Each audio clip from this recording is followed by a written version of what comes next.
everyone, this is Priyanka Banerjee. And I'm Malin Gustafsson. We would like to welcome you to 3 series lectures on how to create more inclusive workplaces.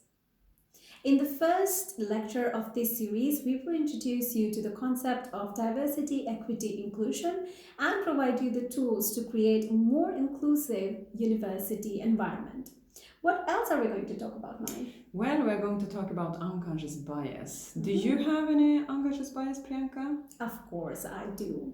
And irrespective of how well educated we are or from what background we come from, we all have unconscious bias. It is nothing to be ashamed of, just we need to know how to acknowledge and deal with it. Yes, definitely.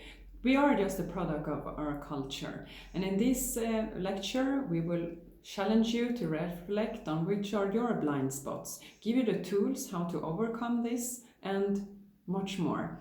So register for 18th of February. See you all there. Bye bye. Bye.